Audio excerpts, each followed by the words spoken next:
After my video talking about my top 15 favorite Thomas episodes from the classic era, I thought, why not do it again? But this time, with the CGI era. It's no secret that the CGI era of Thomas isn't remembered the most fondly. It's definitely where the show reached its lowest points, which only got lower as it continued. That's not to say it was all bad. Longtime fans will note that the show got a resurgence through seasons 17 through 21, with a whole new writing team made up of veterans from the show, with Andrew Brenner taking over as head writer. This was an era known as the Brenner era, or the Renaissance. The episodes started to become enjoyable again. So many old faces returned, and new ones were introduced, ones that thankfully didn't suck. Of course, we all know this didn't last much longer when the show entered the Big World, Big Adventures era, but even that era gave us a lot of solid episodes. So for this video, I'm going to be sharing with you some of my favorite episodes from the CGI era. There are a lot of good ones actually, to the point where I had to expand my list to a top 25. So, let's get started.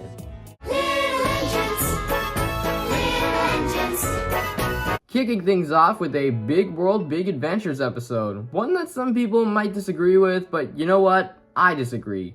The Great Little Railway Show is pretty solid. In this episode, Percy catches wind of a little railway show.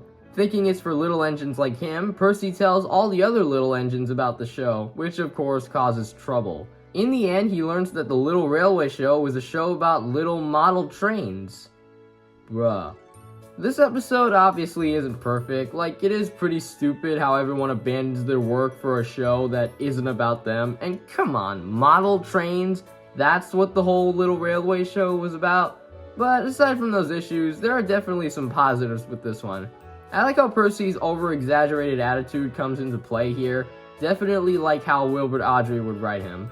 I like the varied cast of engines, and despite it being kinda dumb, the railway show being devoted to model railways at the end is nice, seeing a replica of Wilbur's branch line layout.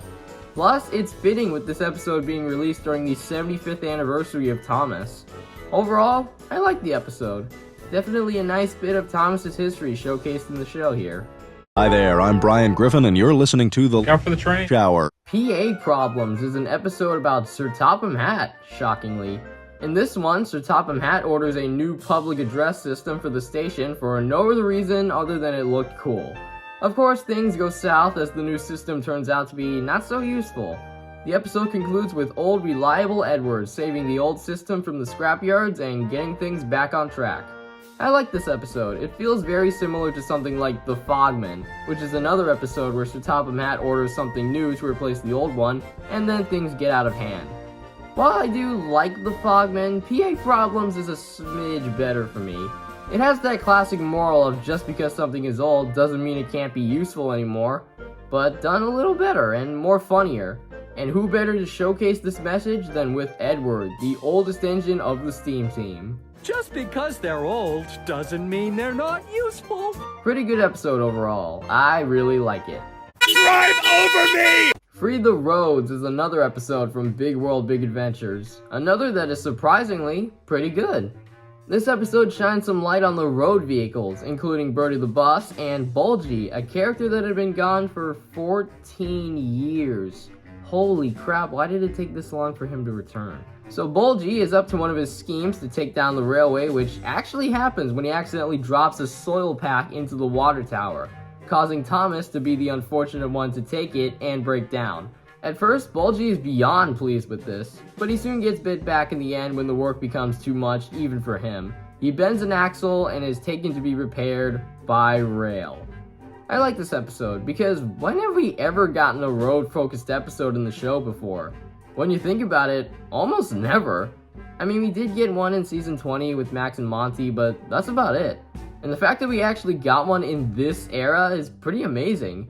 We get to see some of Bertie, a lot of Bulgy since he's the main character, a glimpse of Max and Monty, and a cute Butch cameo. In an era so focused on being fast-paced and gimmicky, this episode being a nice slice of life story is legit really good. Something that feels straight out of season 20 or something. If you haven't seen it, I recommend it. You'll probably be just as shocked as I was when I watched it for the first time.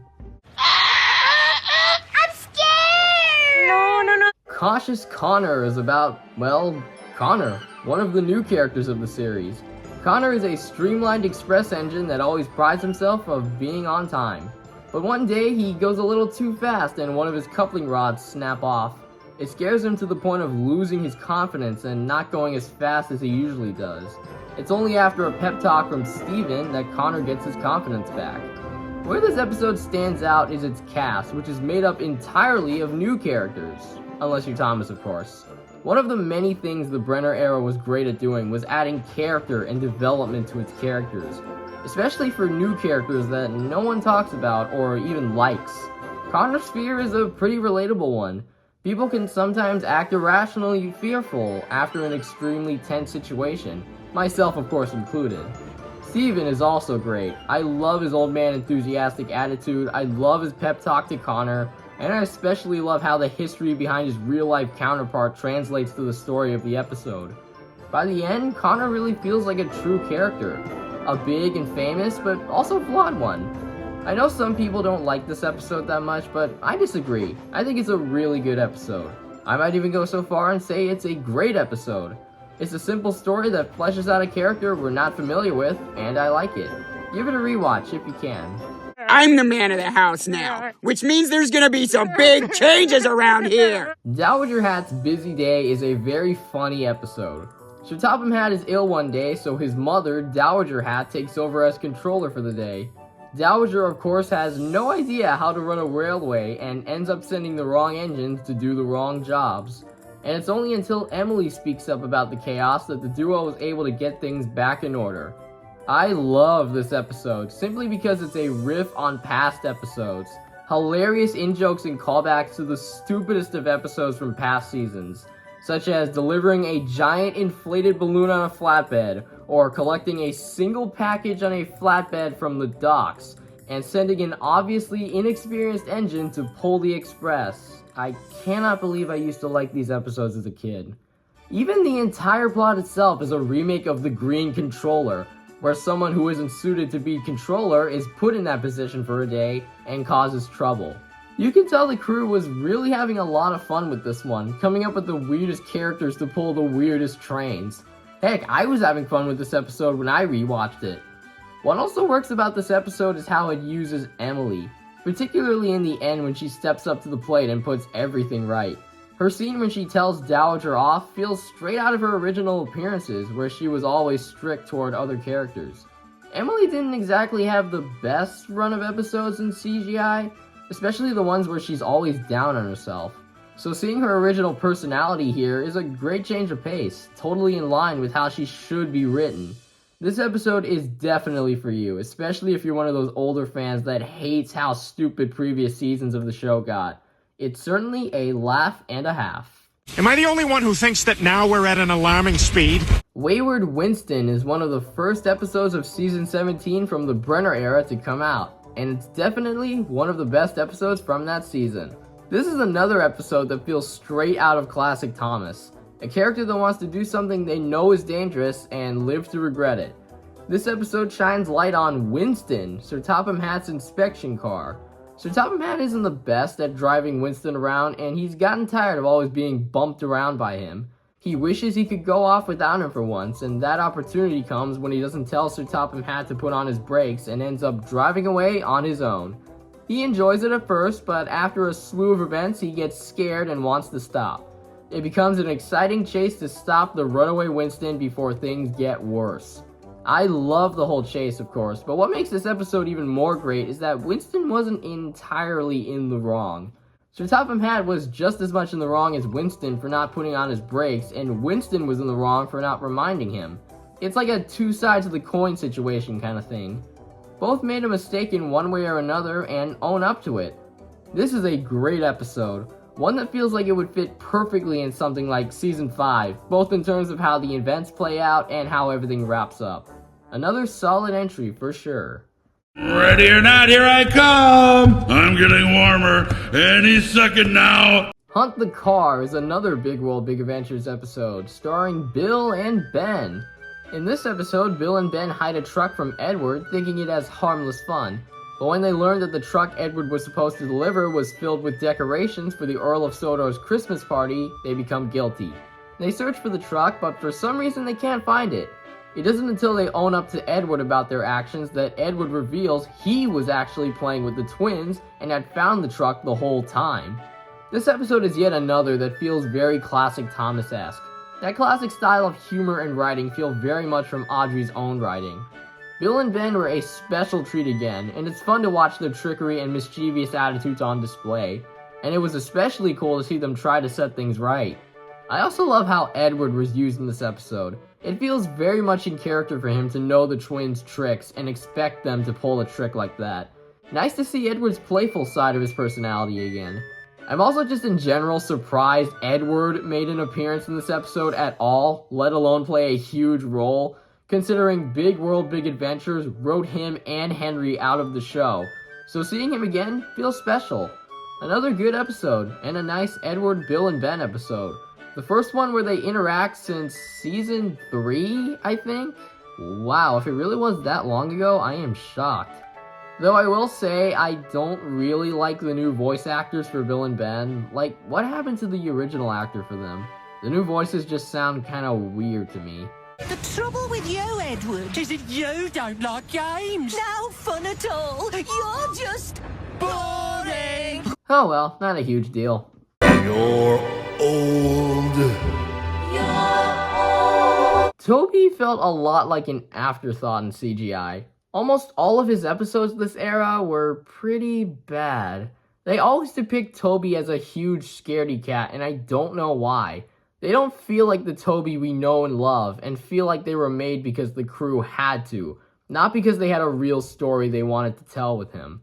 I'm going first! So imagine my surprise when Heart of Gold came out, and it ended up being the best CGI Toby episode, in my opinion. It still kinda suffers from Toby's character being nervous and self-conscious, but it's still a nice episode. Toby is sent to help at Ulstead Castle, but soon becomes worried about what some rude visitors say about him behind his back.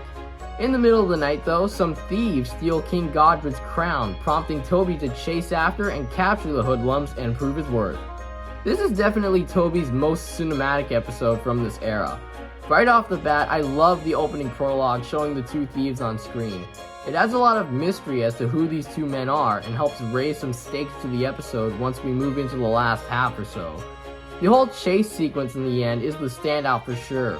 Probably one of the best action sequences Toby has been in a long time. I still don't really like how Toby is portrayed at the beginning, and it is the main thing people pinpoint about this episode, unfortunately, but it's not the whole picture. Toby still feels like Toby, especially in the climax. He's still that brave and adventurous character we remember the most fondly from the model series, Season 5 especially. A lot of stuff in this episode works very well. The dynamic shots of Toby chasing the thieves, the different setups and payoffs to certain scenes, it all really helps this episode stand out as a surprisingly great one.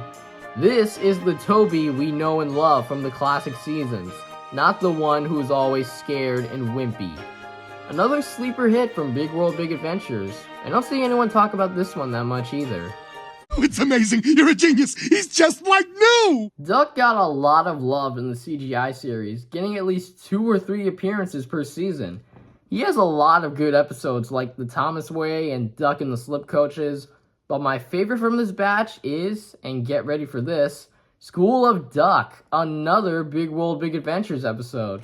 To this day, I am shocked this episode even exists. An episode about one of the show's most popular characters that was actually really good. In this episode, a storm hits the island and destroys the children's school on Duck's branch line. Neither Daisy nor Thomas can take the children home, so Duck promises to help out. He searches all over the island for a spare coach he can use, but doesn't find one.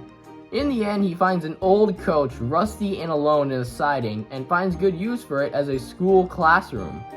This is another good episode that feels like something from the classic seasons of Thomas. An engine finding use for an old coach instead of letting it rot away feels very much like classic Thomas, similar to that of Thomas, Percy, and Old Slow Coach, which has the same moral.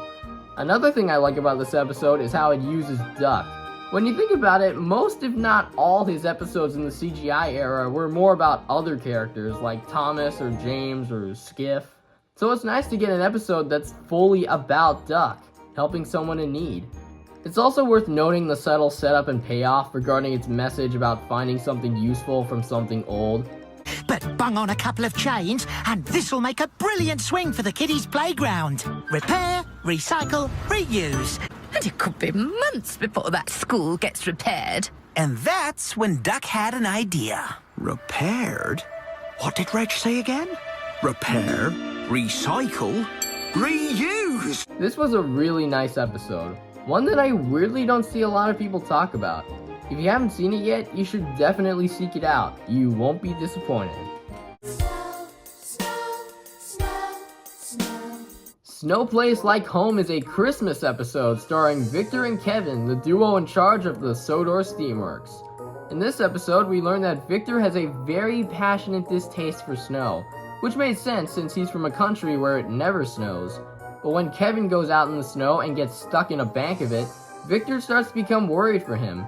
He bravely goes out into the hard snowfall without hesitation to try and look for him.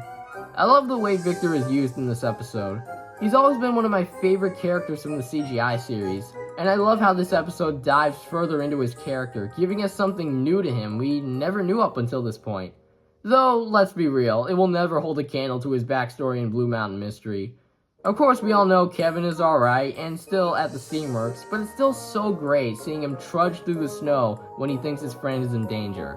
It just goes to show how well the Brenner era was at making characters, well, characters. A very simple, but very sweet story. One of the strongest from season 19 for sure. You're welcome. Toad is another character that got a lot of love in CGI, getting 3 episodes all to himself. I don't know what it was about him that the crew loved so much, but hey, I'm not complaining. If I were to pick my favorite CGI Toad episode, it's Toad and the Whale. This episode is a very sweet one. Toby spots a beached whale at Bluff's Cove, but no one believes him at first. When the news comes out that there actually was a whale on the beach, Toad, Oliver, and the search and rescue team spring into action to save it or else it won't survive. I love how seriously the situation is taken here. Everyone treats the whale with genuine care and concern for it. The conflict feels real, which it should be. I also love how this episode portrays Toad. A lot of the time he's always looked down upon by others, always seeming like a lowlife and no one pays him any attention. So it makes him feel like more of the hero when he tries to get his ideas heard to save the whale, which they eventually work. He's very much an underdog character here, which is something his episodes play a lot with. If I were to say anything negative about this episode, it's how Oliver is written. At the beginning, Oliver makes fun of Toad for thinking he'd seen a whale, but when he sees it for himself, he immediately apologizes. Oh, I'm so sorry I doubted you. But then later on, Toad makes a suggestion on how to save the whale, but for some odd reason, Oliver pays no mind to it. Oh, Toad. Let's just let the search and rescue team get on with their job. And only listens when Thomas says Toad's idea is actually a good one. That's a brilliant idea, Toad. It is? I don't know, the way they use Oliver in this episode is kinda odd, not gonna lie. Other than that, I love this episode. This is how beached whale situations should play out. Not like this.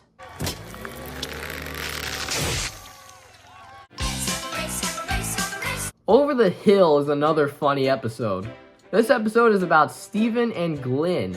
Glyn, the more commonly known coffee pot engine, was recently found, refurbished, and relocated to Ulfstead Castle to work alongside Steven. Steven, popular for being the first steam engine ever built, becomes jealous when all the attention is focused on the newcomer. To settle the playing field, he challenges Glyn to a race to see who is the better engine. I really love this episode. It's one of those that's focused entirely on some of the new characters, and they're all so charming.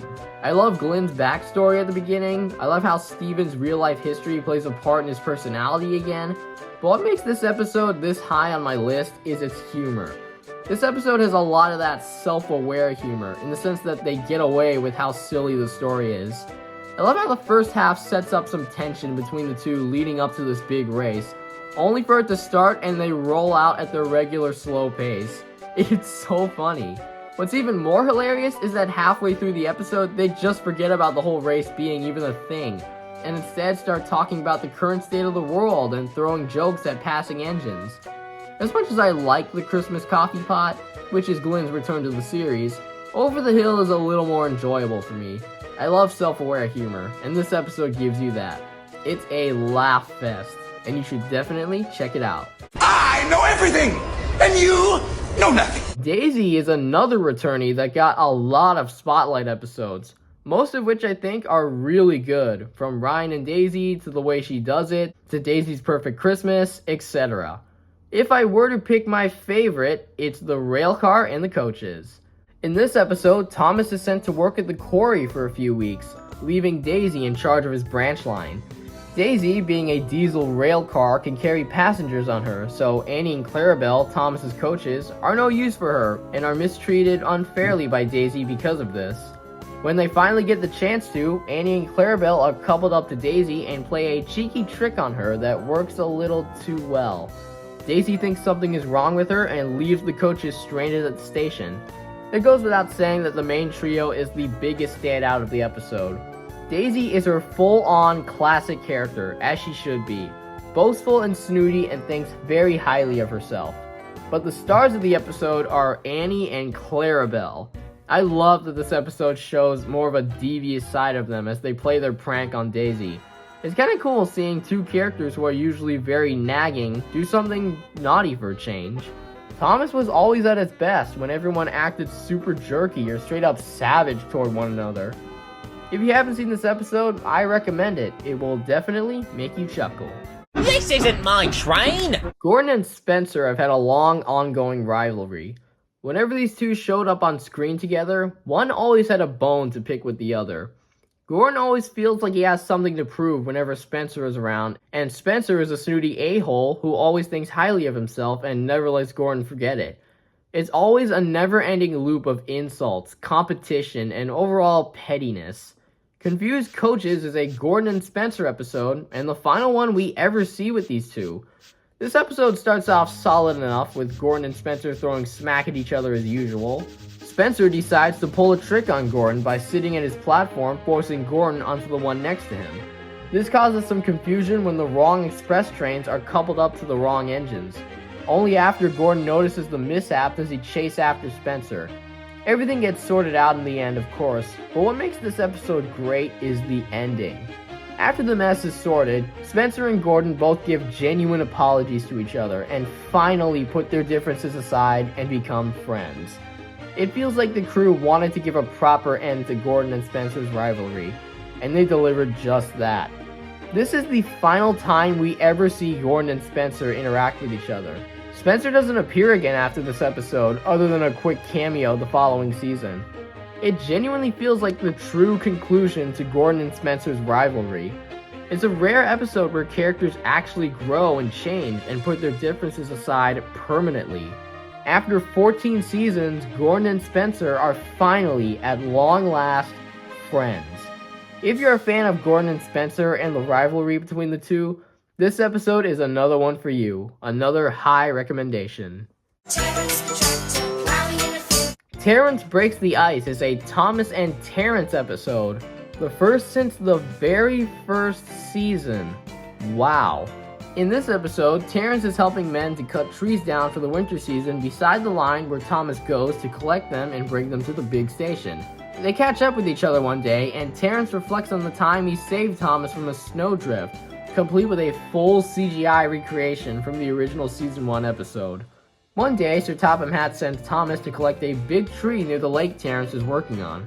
Terrence, being a bit of a show-off because of his ability of being able to go anywhere with his caterpillar tracks, chugs across a frozen lake to the tree.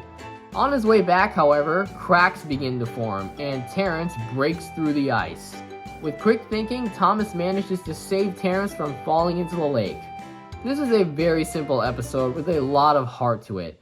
It's a sequel to a 33-year-old episode, but it works because we barely ever see Thomas and Terrence interact after that. I love the recreation of the original episode and how it acknowledges the past events. I also love how it squares both characters. In the past episode, Thomas got a big head which caused him to crash, prompting Terrence to rescue him. Now Terrence is the show-off that gets involved in a crash and Thomas rescues him. It's some solid continuity. Overall, this is another great episode. It's a sequel to an episode no one expected, but I'm glad it exists. It gives some solid characterization to someone we hadn't seen in a long time, while at the same time remaining faithful to the past. A very sweet episode. Thomas and the Royal Engine. This is one of the more controversial episodes from the show. Obviously, a lot of people love it, some people don't like it all too much, but for me, I'm leaning toward the former. This special was made in honor of the Railway Series' 75th anniversary in 2020, a celebration of all of Thomas's history. The plot of the special is that Sir Topam Hat is to be given a special award for his service to Sodor by Queen Elizabeth II herself, and by request of Prince Charles, Thomas is to take him to London to receive the award. This special follows the two's journey to London and all the misadventures they ensue along the way. Thomas meets several familiar faces as well as a new engine named Duchess, the Royal Engine. Everything about this episode really does feel like a proper series finale for the show. And what better way to end the show on a high note than a simple, charming story about Thomas and Sir Topam Hat, two of the series' most prominent characters. There are so many references and callbacks and wink-winks to fans to every era of the show, and they all fit perfectly, and you can tell the writer had a true passion for the entire history of Thomas, from the original book series, to the model series, to the CGI series, and even the first ever movie, Thomas and the Magic Railroad. Plus the fact that this is a Big World, Big Adventures episode makes it stand out all the more. It celebrates Thomas's entire 75-year-long legacy and truly honors it. This is easily my favorite thing to come of the Big World, Big Adventures era, and as a celebration to 75 years of Thomas, it's even more special. A very fitting finale for the series, and I love it. Rest in peace to the Queen, though. Why are you fucking here, man? You're so old. Old, reliable Edward. In this episode, Gordon acts rude to Edward, belittling him and showing no appreciation even after Edward helps him up the hill. Edward tells Thomas about his predicament, and the two come up with a plan to pay Gordon out. What I love about this episode is Thomas and Edward's friendship, something the model era didn't really touch on a whole lot. We knew Thomas respected Edward, but that was about it. The CGI series really improved on its dynamic, and it's pretty nice seeing the duo team up to play their trick. In terms of the plan itself, Thomas pulls in front of Gordon on his line, slows down on the hill, and intentionally causes Gordon to get stuck. This then leads into Edward putting Gordon in a sort of guilt corner and forcing the apology out of him. I really like this episode. If anything, it's a strong Thomas and Edward episode as much as it is an Edward and Gordon episode, showing off all their true personalities. Thomas is a cheat, Edward is the old underdog, and Gordon is pompous and conceited. All the characters are on point, and their personalities come full circle, which you can see in the beginning banter, the plan to pay Gordon out, and the ending when Gordon eventually does apologize and Edward saves the day. Great episode from season 18, definitely one of the most underrated. We can't leave. We're brothers. No, we're not! I love Me Tender. This was Donald and Douglas's big return to CGI, and they really delivered a banger. The plot is that Donald and Douglas are tasked with clearing the snow from the tracks, just like in the model series. And of course, being brothers, they don't always see eye to eye. They argue about which track to go down to clear the lines, which eventually reaches a boiling point where Douglas finally snaps at Donald and the two begin having a tug of war, which leads to Douglas's tender becoming detached and him being stranded on a siding. The reason this episode is so great is because it's a proper return for the Scottish twins. This is Donald and Douglas at their best, and it has a great message about how siblings should always have each other's backs no matter how many times they argue. I love the way the twins' brothership is tested here, which is something that was touched on before in something like Twin Trouble back in season 6, but the way they present it in this episode is so much better and more engaging. It's such a sweet story, and I love how their brotherly bond feels genuine. The way Donald immediately drops his work to search for Douglas when he realizes he got stranded is really sweet too, and it just shows how much he still loves his brother even after their bickering. I also love how their arguments in general are presented, because you're able to see their different perspectives from both sides of the conflict, Donald is just trying to see ways to help the engines even though Douglas has no say in his own suggestions, which isn't fair. The way everything wraps up when the twins make up their quarrel is very heartwarming as well, and a more than excellent way to end the episode. I don't know what else to say. I love this episode. I love how on point Donald and Douglas are. I love how their relationship gets tested. The score by Chris Renshaw slaps. Several scenes hit hard emotionally. A really great episode, and a nice Donald and Douglas one. Fourth wall break inside a fourth wall break. That's like 16 walls. The miniature Arlesdale engines, Rex, Mike, and Bert, are very notable characters in the CGI era as they are ones from the original Railway series that made their big debut in the 2015 movie Sodor's Legend of the Lost Treasure. It's also worth noting that all of their Spotlight episodes are adaptations of the stories from the Railway series, the first adaptations from said material since, wow, season 4. My favorite of this batch is definitely Tit for Tat, for a number of reasons. The plot is that two clergymen, aka Wilbur Audrey and Teddy Boston, have come to the island to take pictures of the engines. At first, Bert is confused, thinking that the photographers will physically put him in a book, but he soon becomes delighted with their visit after some explanation.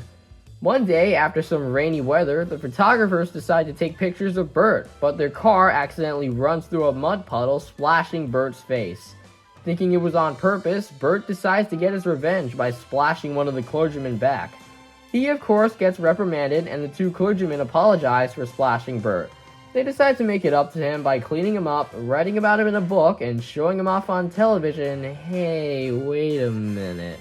I love this episode. I love how they introduce the two clergymen. I love Bert's scheming attitude. I love how they make direct quotes from the original book. They splashed me! They splashed me! I love how the drivers are now interacting with the engines. But what I love the most with this episode is how it uses its longer runtime to its advantage.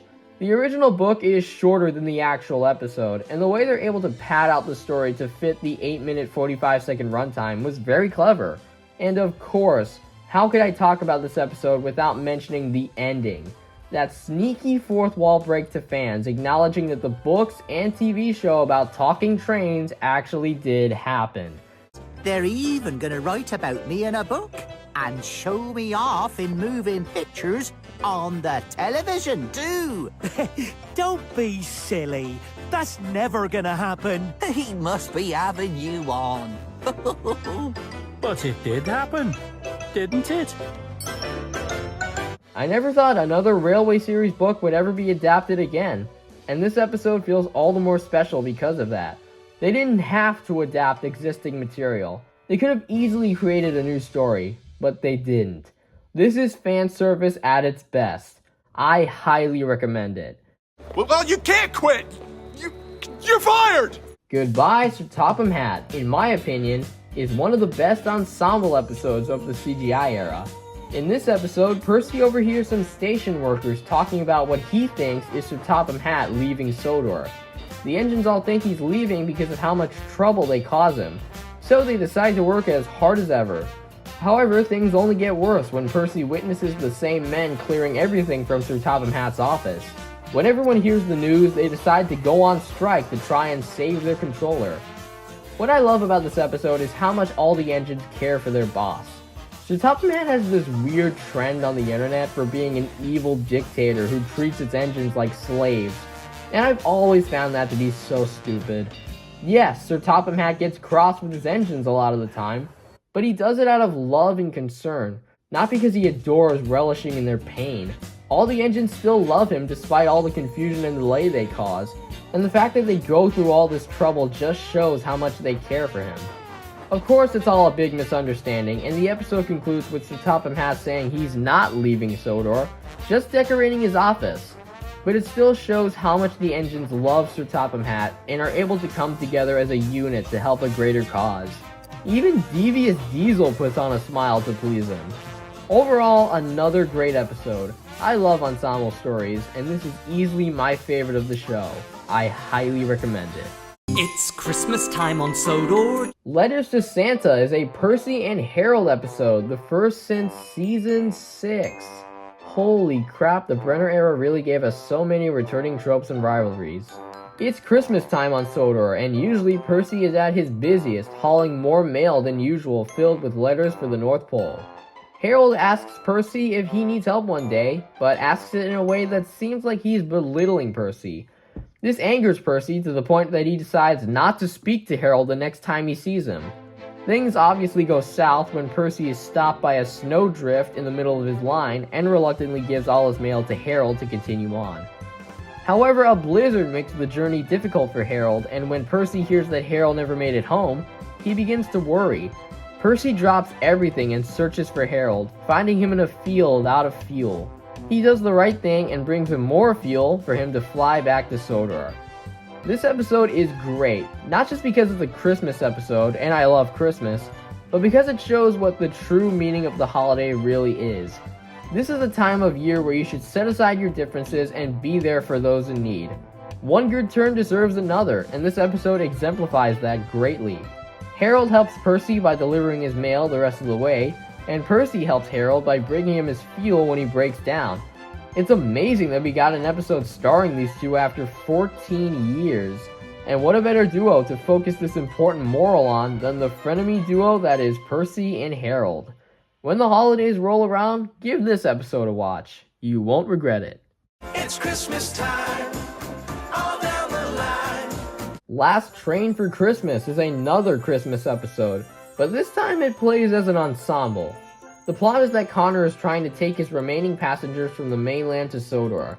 But with the heavy snowfall making the journey difficult, Sir Topam Hat makes plans to cancel the last train, but gets his mind changed when the engines refuse to give up and decide to clear every inch of snow for Connor to safely arrive at his destination.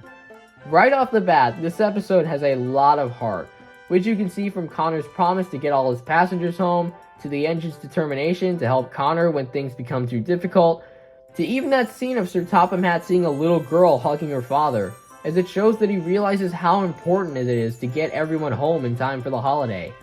It really shows the heavy amount of teamwork and effort all the engines give to try and get all the passengers home. I also think this episode has the best usage of the slip coaches, which were introduced in an earlier episode in the same season.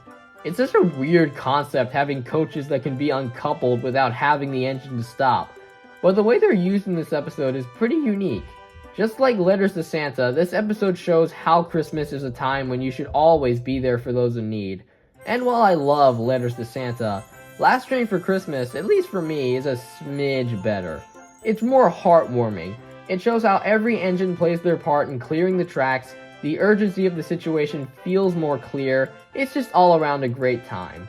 Add this episode to your Christmas playlist if you can. It's another fantastic episode from Season 18. Henry in CGI is definitely not the best. Almost every episode has him being such a worrier, scared over the simplest things and always screaming.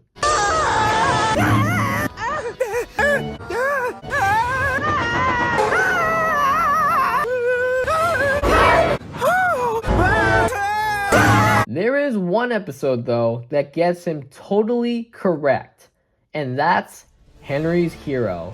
In this story, Henry and Hero take on some bad coal while trying to make their deliveries. Henry chooses to wait for the clean coal and puffs back to the sheds while Hero chooses to keep going. I really like how this episode is structured. The first half has you side with Hero as he continues to work despite his bad coal, but then in the second half of the episode, Henry is pulled back into the plot when Hero needs his help for a big delivery. Because of Hero's bad coal, he stalls halfway up Gordon's Hill, and Henry gets to be the badass of the story, and the audience gets to cheer him on as he pushes the train with all his might the entire way to their destination. I love this episode because it allows you to side with both of the characters' perspectives. They're both equally right, but also wrong in some way. Henry's right to worry about the bad coal, but he's also wrong for giving up so early until he rescues the train. Hero's right to press on despite this, but he's also wrong for not being as cautious, and the consequences of the bad coal soon catch up to him and he breaks down. Both characters make good and bad decisions in their own way and learn something from them when the episode ends. Unlucky Tug has a fantastic video on this episode, so I recommend giving it a watch. And give Henry's Hero a watch. It's definitely a sleeper hit from season 17, and it finally gave us the Henry we all know and love. There's some other good Henry episodes too, like Henry Gets the Express and Henry in the Dark, but Henry's Hero is definitely the best of this batch. It's a good Henry episode as much as it is a good Hero episode. Seek it out, it's easily one of my all-time favorites. He's full of surprises, just like he'll always be. Springtime for Diesel is about, well, Diesel, and Daisy somewhat. This episode exemplifies what the Brenner era was always great at doing, turning what seemed like nothing characters into characters. And Diesel, who was originally just a cocky a-hole all his life, feels like a full character here. Diesel acts like his usual bully self, bumping everyone for the sake of it. He bumps Daisy very hard one day, causing her springs to snap and rendering her inoperable. The news starts spreading that Daisy's days might be numbered because of this accident. When Diesel catches wind of this, he at first denies that he had anything to do with it. The guilt keeps coming back to him until he finally reaches his breaking point. He sneaks into the works when he thinks Daisy is asleep and gives her a full-on, heartfelt apology. Diesel in this episode feels more complex as a character, to the point where his deviousness feels more like an old habit that he can't shake off. And this episode does a fantastic job in showing this. Diesel wants to have friends, but he feels that no one wants to be his friend because of how rudely he always treats them, which in of itself is because hardly anyone is nice to him. That alone says a lot about Diesel because he's usually the one to start causing trouble, and so when others get mad at him, he doesn't realize that what he did was wrong, so he starts being mean in return. Diesel just doesn't know how to show compassion to others, and that's what keeps him from making friends, which is what really hurts him most of all. This makes his confession to Daisy when he thinks she's asleep so much more heartfelt because of how guilty Diesel truly feels. Daisy herself was also fantastic, and when you consider that Daisy was essentially a female version of Diesel when she was introduced, the fact that she's the one to make Diesel see sense after not immediately accepting his apology really shows how far Daisy has matured. Overall, this is probably Diesel's best episode of the show, and just an excellent episode in general.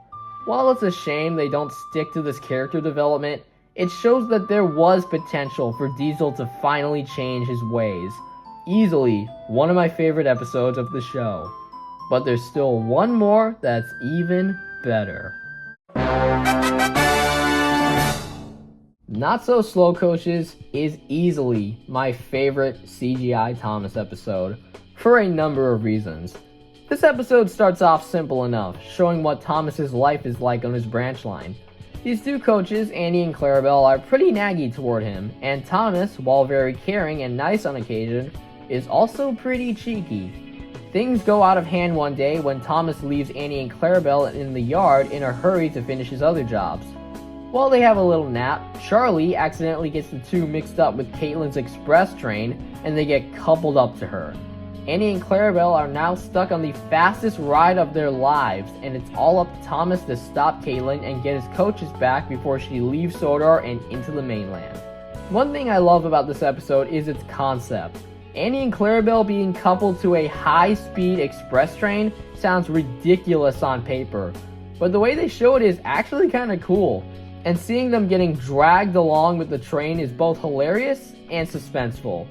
But the biggest thing that makes this episode work, the one thing that holds everything together for me, is Thomas. Thomas sees his coaches coupled up to the wrong train, and immediately, without hesitation, he sets chase after them. He doesn't care about his own health, nor does he care about having to race to the whole other side of the island. All that matters to him is getting two of the most important people in his life back before it's too late. It's the emotional center that comes from Thomas's chase after Caitlin and his coaches that makes it such an exciting ride. The chase sequence as a whole is filled with tension, the score slaps, and we even get scenes with Thomas, Annie, and Clarabelle saying they won't treat each other like crap again. When the trio finally do reunite after Hero saves the day, they all have an honest reconciliation, and the episode ends with all of them traveling into the clear orange sunset. This episode has just about everything you could possibly want in a Thomas episode. A set of characters you care for, a creative concept, character development, emotional moments that land, and a great message about how you never know how much something or someone means to you until it's gone. Obviously, it had no chance of ever topping Flying Kipper, which is the best episode of the classic series for sure. But Not So Slow Coaches, in my opinion, is the best episode of the CGI era. Thomas, Annie, and Clarabelle are the most iconic characters of the entirety of the show. This trio shows up in nearly every single season and every single piece of merchandise. And this episode does a fantastic job of showing how much these characters love and care for each other. Easily, hands down, the best CGI Thomas episode.